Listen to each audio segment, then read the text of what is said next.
Good evening and welcome to our Exeter Library's latest in conversation, and this evening we are delighted to be joined by author Sharon Dempsey. These events are free, and if you'd like to give a donation to Libraries Unlimited, which is a charity that runs 54 libraries and mobile libraries in Devon and Torbay, there is a link in the chat. We are also posting to 32 libraries across Devon and Torbay this evening, so hello to everybody else watching. If you'd like to ask a question, please pop in the chat and I will ask Sharon. So I'll just introduce Sharon quickly. So Sharon is a PhD candidate at Queen's University in Belfast, is that correct? Yeah. Exploring class and gender in crime fiction. She was a journalist and a health writer before turning to writing crime fiction, and has written for a variety of publications, newspapers, including the Irish Times. Sharon also facilitates creative writing classes for people affected by cancer and other health challenges. Good evening, Sharon, and thank you so much for joining us this evening. Thank you so much for having me. I'm delighted to be here. And your latest book, which I have here, and I can see that you've got one next to the scary doll, is called Who Took Chicked Mulligan? Would you like to tell us a bit about this book, please?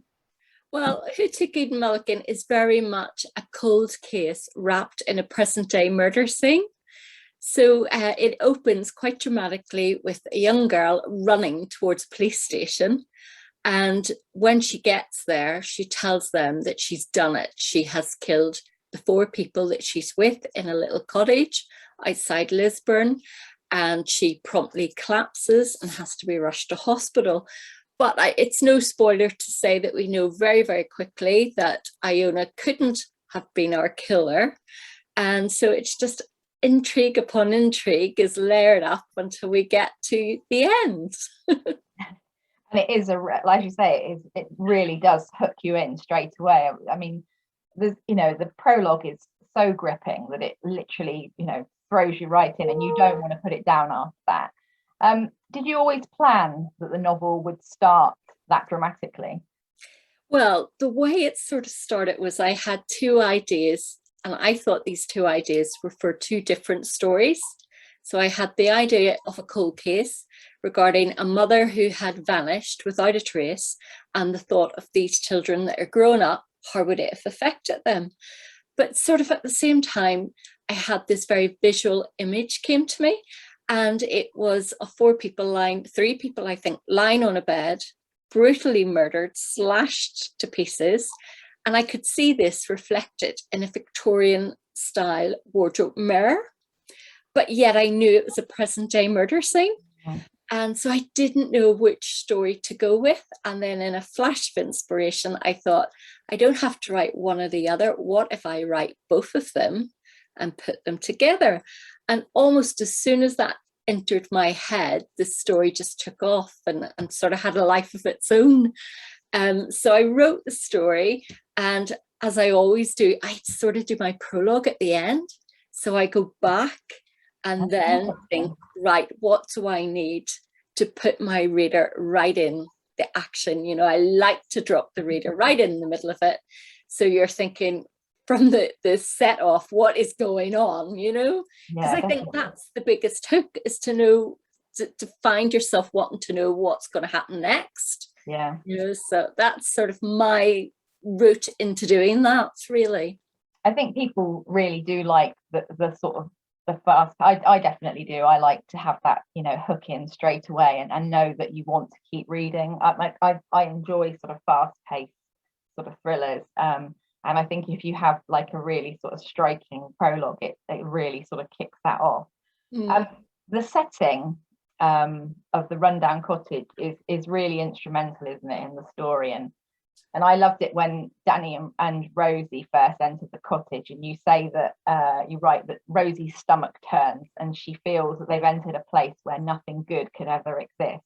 And that's just so, it really sets the scene of the darkness, doesn't it? Yeah. I'm not one to believe in ghosts or, sort of spirits lurking about, but we've all been in those places where you feel it's just a little bit creepy. And I think to really notch up the tension, to give, a sense of a place, having an evil or, a desperately tragic past sort of adds something, and I think if any of us were going into a house that's a little bit run down and we know that it's a crime scene, the hairs on the back of our necks would stand up. Even the most hardened police officer out there must feel a little bit of trepidation going in, Definitely, yeah. Because I mean, the cottage, it's run down, isn't it? And the 5 people have been living in it. But it's not sort of how you would have imagined sort of the 5 people who are living in it. It's not sort of like a squat or anything, is it? No, it's part of a big, large country estate. And like many of these estates, they're little outbuildings and cottages that I suppose the staff would have lived in at one time. And, a lot of them do become very run down. So as part of the storyline, I wanted to have this group of friends from university. They've finished education and they're about to start their proper lives, but they don't want to give up that friendship yet, of that sort of living together. So they've managed to get this cottage at a cheaper rent because it's run down. And so that they're there, and their time there is sort of idyllic before the tragedy happens. And you sort of get a sense of who they could have been and who they were. And so I just love the idea of friendship groups like that, You don't shy away. So when Rosie and Danny enter the house, I mean, they are sort of faced with a gruesome scene, aren't they? And you don't shy away from the gruesome in it, do you? And you sort of described it about the picture on the bed and the sort of stabbing and everything. How, obviously you had that image in your head, but how do you go from getting it from your head onto paper and make it that sort of same? I think you just appeal to the senses, you think of how that room is going to smell, what you're going to hear. So instantly I think, right, there's a dead body, there's got to be a blue bottle buzzing somewhere, doing kamikaze against a window pane. You're going to have, it's a hot day, so the sort of the putrid coppery smell of blood, it's got to be in the nostrils there. And just the idea of a body that has been mutilated in any way, it's just absolutely shocking to us, to anybody, it's that idea of the abject horror of the body when it's destroyed in such a way. And I don't like to sort of labor over the violence, spend too much time on it. And I think, it's probably done in about a paragraph, maybe, I'm remembering wrong, but it's enough to give you that sense of how horrendous it is. And then why Iona has ran, traumatized, had to get away, and how it's affected her mentally afterwards. A bit like TV, isn't it? When you have like a TV crime show and you go in and most of it's in the suspense, isn't it? Of sort of like that trepidation of, like you said, going up the stairs, knowing that what you're going to be faced with, but not knowing how bad it is. And then it is like literally a split second, you see the body and then that's it. And it's enough, because your reader, I love the idea. I'm a reader first and foremost, but I love the idea that a reader is engaged in the imaginative process as well. I almost paint the broad strokes and the reader is there putting the detail in. They're seeing it, I'm suggesting it. So I just love that idea that, I might give a sense of what something's like, and the reader will go away and they'll have filled in all the horrible details for themselves. Did you when you were writing the book, you said that you had the 2 stories and the 2 sort of seamlessly entwine as you go through? And was that difficult to make sure, when you were writing them, did you write them as 2 separates and then amalgamate them, or did you sort of weave them in as you went? No, I weaved them in as I went, because I sort of tried to look at my structure and my format as I would a police investigation. So that every day I know that Danny and Rose have got so many certain tasks to get done, that this is how the investigation will unfold. So I literally approach it in that way. So I don't always know what's going to happen until Rose and Danny find out what's going to happen, and that keeps it really interesting and fresh for me as well. And I also think if I were to plan too much, it would almost slow it down. You know, I sort of like to surprise myself and the reader and the characters all at the same time. I have an idea of where it's going, but I don't always know how it's going to get there. You know, so, and maybe, you know, I write myself into cul-de-sacs the odd time and have to go back and think, no, that's not going to work. But that's the beauty of it, you know. Definitely. And you, how do you research the books? Do you sort of have any contacts with the police, or do you do it all? Because I know some authors sort of try to steer away from the detail so they don't get picked up on, because ultimately you do get picked up on things. Or have you got someone that you chat to? And yeah, I had a police person for my first novel, Little Bird, and then I found with this one I didn't want to feel I was sort of bogged down in the procedural details, so I felt like I knew how an investigation had to happen and I would check certain things, but regarding pathology, I do a lot of research with that, and I have a pathologist who I can call on, which is really useful. But it's amazing how much you can find on the internet. You know, it's like every crime writer out there will say, do not look at my search engine. You know, we would be arrested immediately, you know. But it's amazing what you can find out there if you know what the right questions are to ask. You know, that's half the battle, I think.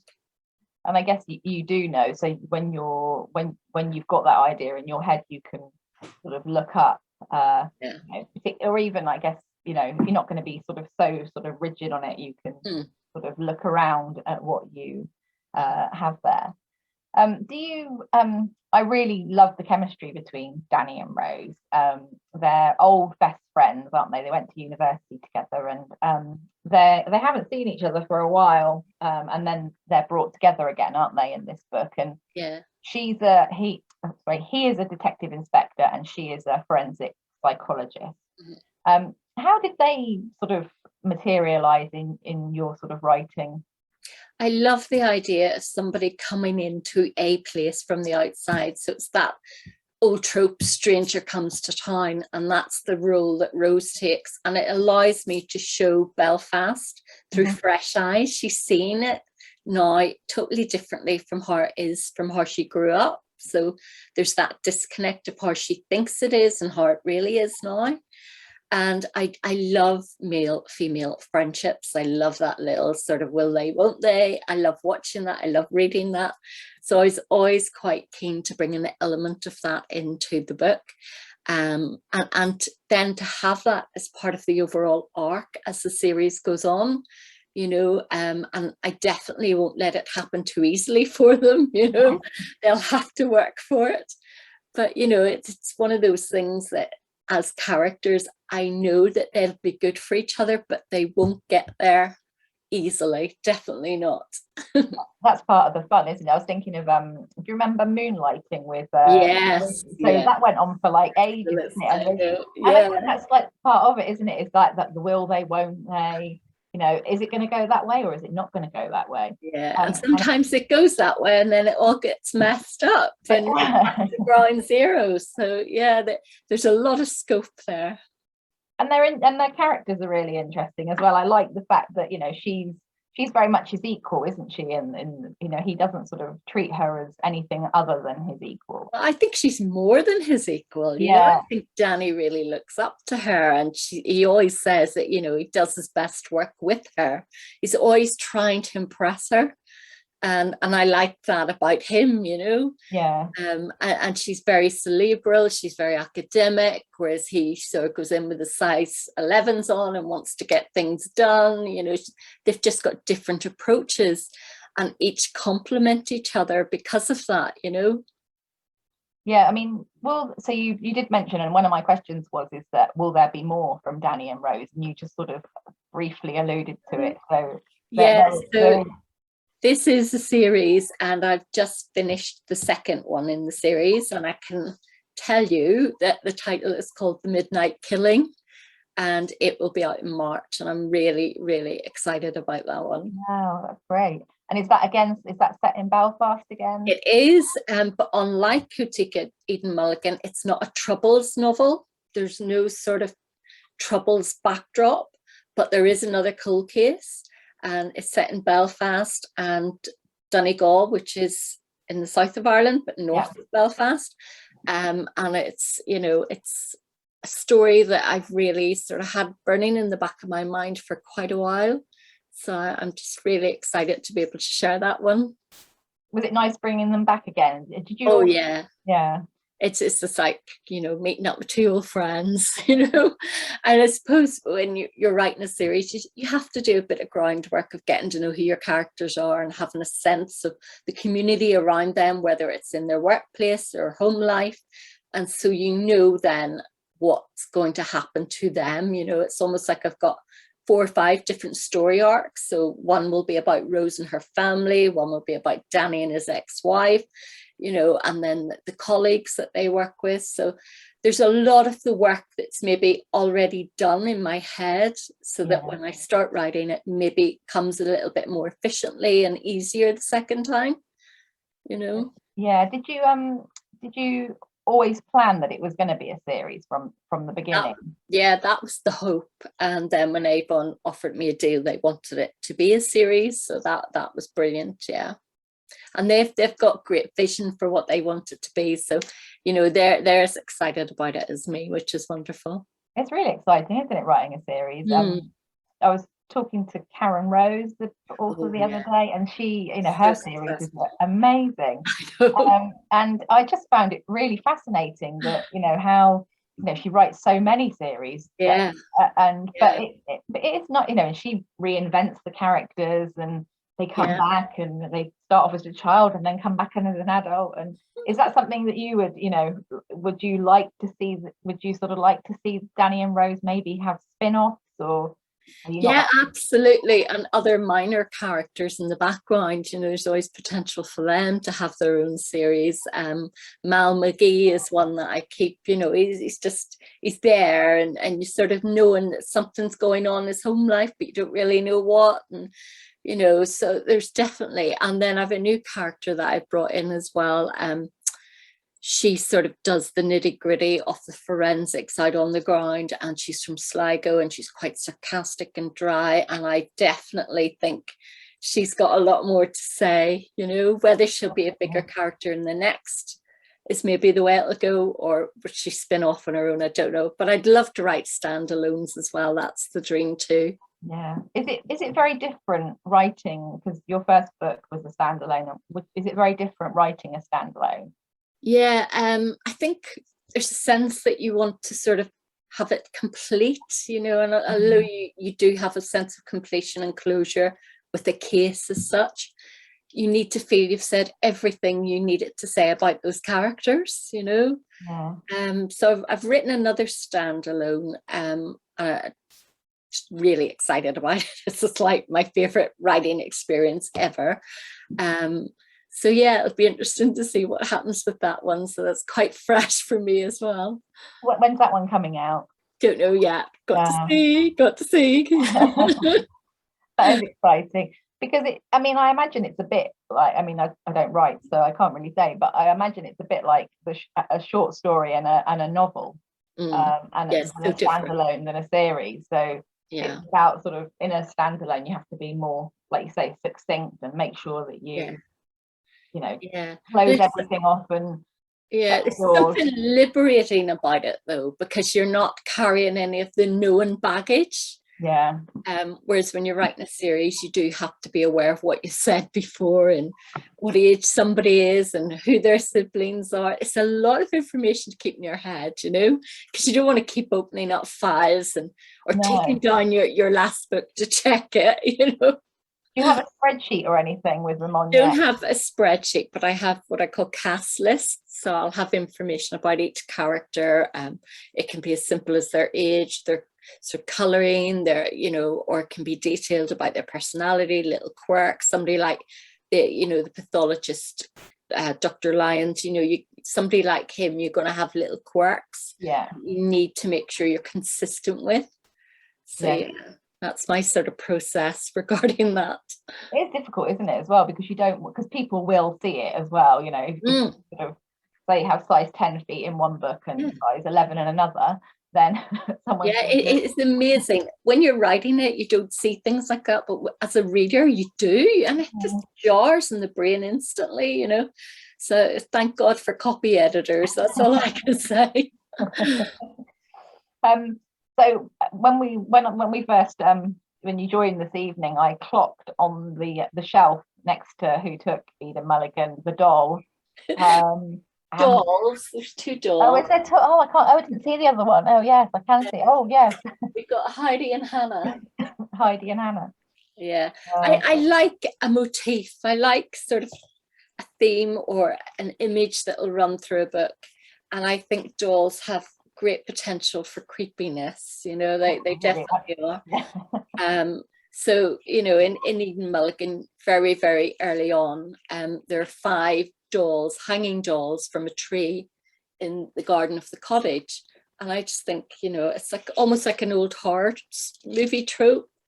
So yeah, so Hannah, I bought her when I was in Boston with another writer, Kelly Crichton.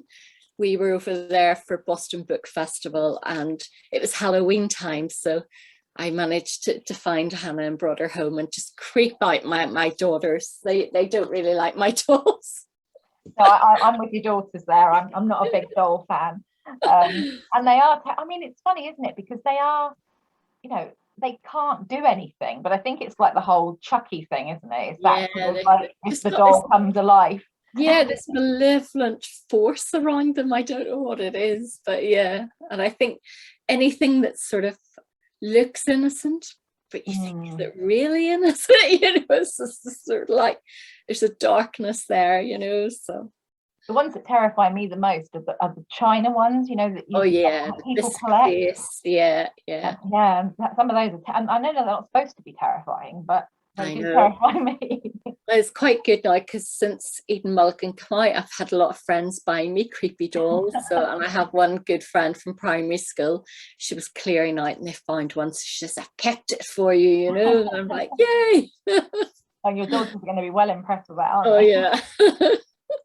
So going back to the sort of the setting of the book, and it's set in Belfast, and obviously you were born there and you live there now. Does that sort of influence your writing at all? And this book refers to sort of Rose and the Troubles and growing up in them. Was that important to include it for you? And is there any sort of autobiographical sort of link to that? Well, the autobiographical link is literally the roads and the streets of the novel, or the roads and streets of my childhood, you know. Most of it is places that I know really well. You cannot grow up in Northern Ireland during the Troubles without it affecting you in some way. And I, like many after university, moved away for a long time. So I lived in London for 2 years and then Cardiff for about 7-8 years. And then when I moved back, although I never really felt I'd left because I was home all the time for holidays, I've got a very, very close, tight-knit family. But moving home, you feel like you're seeing your home place again through fresh eyes. And so I suppose it's a lot of my experience in Rose in that sense, coming back, you know. But I didn't have a family with a shady Republican past, so that was okay. But yeah, I know a lot about people who, you know, that family that Rose comes from. I know people like that, and I know how the Troubles affected people. So yeah, it can't not be, you know, partly autobiographical in that sense. But there's a real sense as well that, you know, for a long time, nobody wanted to read books set in Belfast or about Northern Ireland and the Troubles in particular, you know, and publishers were almost wanting us to sort of set books elsewhere. So I think it's a mixture of Milkman being really successful, Anna Burns Booker Prize winner of 2018, which I absolutely loved. A mixture of that, then the other crime writers that came before me, like Stuart and Neville, Brian McGilloway, Adrian McGinty, Colin Bateman, Anthony Quinn, you know, they just sort of helped sort of knock down those barriers a little bit. And I think now that there are more women coming to the table as well, telling our stories from our unique perspective, that those barriers are totally knocked down now. And, you know, Derry Girls as well. I think that has just opened it up, you know. Definitely. And that's, for me, that was my sort of, because You're in. yeah, you have, Yeah. you know, there weren't many books around, you know, so this is the first crime novel I've read, set in Belfast, Northern Ireland. But yeah, Derry Girls definitely was a sort of, you know, although it's funny, it's also very real, isn't it? And Very pure, poignant, you know, yeah, that last episode, you know, and that was the reality for us. You know, your teen life was still going on, but there was absolute tragedy, you know, on your television every day. And also, I think we were a bit fatigued by the troubles and the violence as well. So you didn't necessarily want to write about it then, you know. So I think time and perspective has given us an awful lot. And maybe now is the time to tell those stories. And it doesn't always have to be troubles stories. You know, my no, next one, The Midnight Killings, is not a troubles novel, but it's very much still set here. And I, you know, and I think readers want to read about other places. You know, it doesn't absolutely, yeah. have to be London centric, you know. No, I like it, and I think that you know, I think it makes it all the more interesting to have particularly if you've not read about it before. It's almost like being able to go somewhere, you know, really unique and new, and learn about all that thing. And I think it was, yeah, I really liked that side of it. Yeah, so yeah, that's really interesting. What's the hardest part of the writing process for you, Sharon? I think editing. It's getting easier. I just think that, you know, the writing, the first flush of falling in love with an idea and you're flying, especially the first sort of 30,000 words, that's the real exciting part. So the editing is maybe the more sort of the work, you know, you've got to do it and you've got to do it right and you've got to do it well.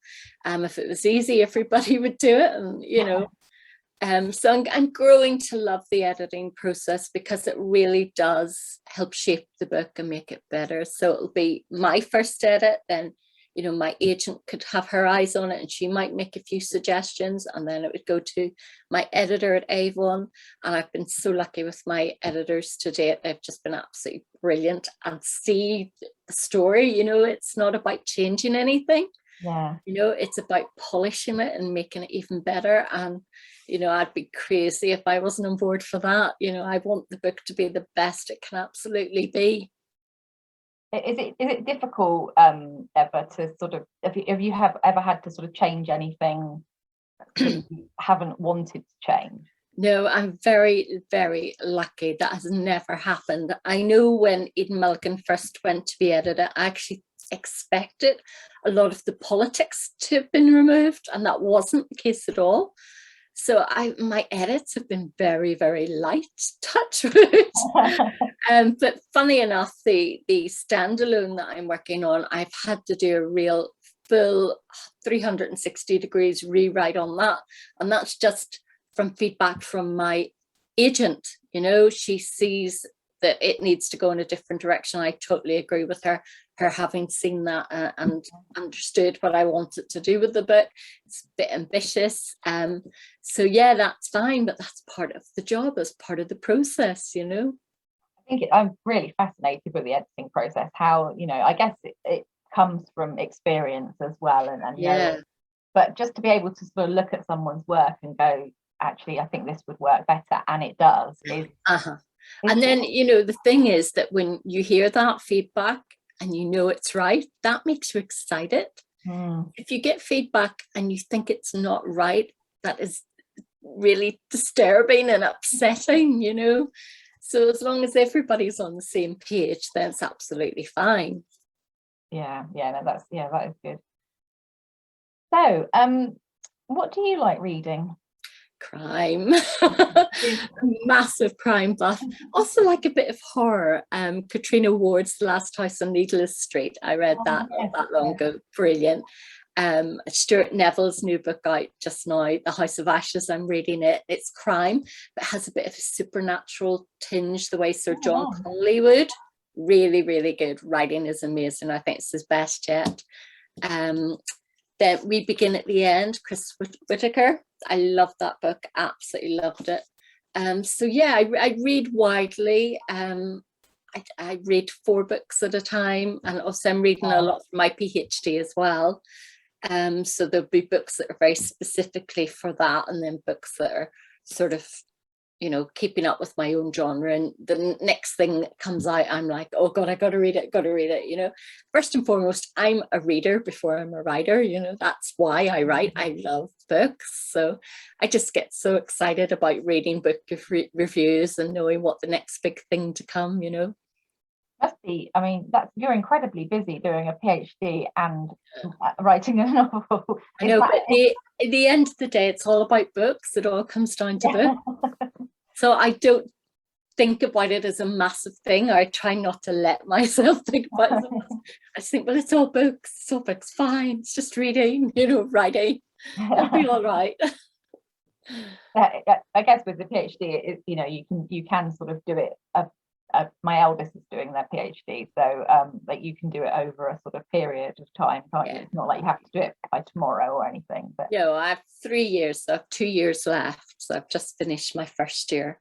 And that's in a really interesting subject as well. So that's about gender and class in crime fiction in Northern Ireland, and it's a creative-led PhD, practice-led.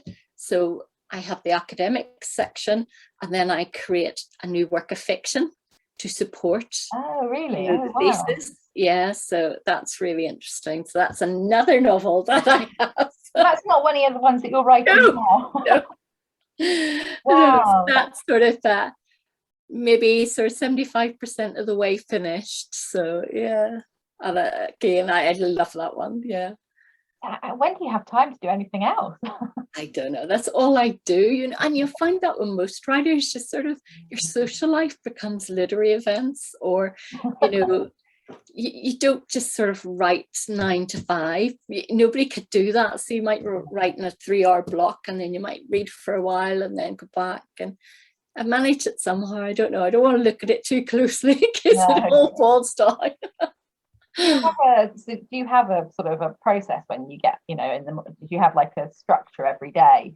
Yeah, and usually it's around school hours, because my youngest is 15, so once she's out of school, that gives a bit quiet time. I'm very lucky. I've got this nice study office that sort of, my family know if the doors are closed, leave me alone. Yeah. Every now and then I might put Zoom on a post-it on the door to say that means they'll stay on. Okay. Yeah. But yeah, and there's many, and I go to bed, and then just inspiration strikes, and before I know it, I'm writing on my iPad. So all those words build up. Yeah. I think that's the thing about new writers, is not to think about it as a massive undertaking. It's not. It's just little sections of 300, 400, 500 words at a time. It's the old thing, you can't eat an elephant all at once, one bite at a time. You get there in the end. What advice would you give to anybody who's watching this evening and sort of, they have their idea, like you had your picture in your mind of what to do, and how do I get it down on paper? Two words. Yeah. 2 words, and this is the secret: turn up. So turn up at your computer or the blank page, whichever you prefer to get the words on, or turn up at the literary events, turn up to your library, get to know people that are writing, get to know other readers. You learn something from every event you go to about the writing process and the business of publishing. You need the two go hand in hand. If you want to write for your own interest, that's absolutely brilliant. I think it's a wonderful thing to do. But if you want to write as your job, then you need to sort of treat it as a job. And for a long time, I didn't do that. I treated it like a hobby, and it was like this dark little secret. And it's like, well, if I don't tell anyone, then I can't really feel. But if you don't really try, you're not going to get there either, So you've got to treat it like the job that it is, and give it that respect, So turn up and just do it and get the words down. And if you want it bad enough, you will make it happen. How long does it take you to write a book? I usually say about 9 months, but I'm finding it harder to sort of quantify that, because they'd be doing maybe 2-3 projects at any one time. So I think if I were in a room on my own with no other projects going on, and I had a really good idea that I was really excited about, I think I could get a draft down in 3 months. but I haven't tested that theory yet. I'm only saying that because I'm dividing it up with all the other projects that are going on. But maybe, you know, maybe my mind's the type that needs those other things going on, you know. Yeah, I like a busy mind. I must admit, I am having lots of things on at once. Did you? Sorry, I'm just to say, if you put me on a desert island, I probably couldn't write anything. Oh no, all this time. I was always like that with essays. I always have to leave it till the last minute, otherwise, the house is so tidy and yes, exactly. Yeah, so I think if leaving it up until. So did you get your sort of publishing deal and your PhD at the same time? More or less, yeah. So at the beginning of the first lockdown, the first week I think it was, I got the email saying that Avon HarperCollins wanted to offer a 2-book deal. And then a week later, I got an email saying, your funding for your PhD has been approved. We want you to start in September. So it was like these two massive life ambitions arriving at the same time. And it wasn't a matter of which one will I do. It was, I'm going to do both. A bit like the story in itself, you know, there's 2 story ideas, put them together. And so far it's worked, you know, so far I haven't sort of missed any deadlines or, you know, had to push things back. I've been okay. That's amazing. Yeah, I'm really, really in awe of like the balancing that must take to do that. Well, we're nearly at the end. So I'm really looking forward to what's coming next and to find out what happens with Danny and Rose. And I maybe won't find out in the next one, but I think you'll have to keep reading.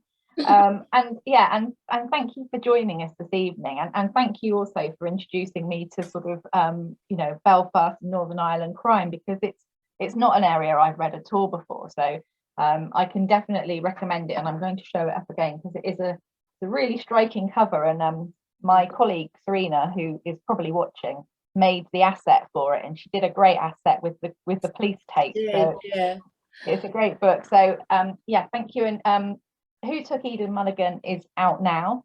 And if you'd like to order the book, it is available on Devon Libraries and also Torbay Libraries website, or our friends at the Bookery also have copies that you can order online. This evening, tomorrow, sorry, I'm getting my words muddled up. Tomorrow evening, we have another thriller writer, and that is Elle Connell. And we have got Down by the Water, which is another really sort of atmospheric setting. Have you read this one? No, not yet. Fabulous cover. I love that cover. And this one's set in Scotland, so I'm going around the UK. Yeah. Well, thank you, Sharon, for joining us. It's been so interesting talking to you, and and what you're juggling and carrying out. So I'm really looking forward to March, when what's it called, the Midnight Killings is out in March. So we look forward to seeing that then. Thanks so much, Thank Karen. You so much. Thank you. Bye-bye. Bye.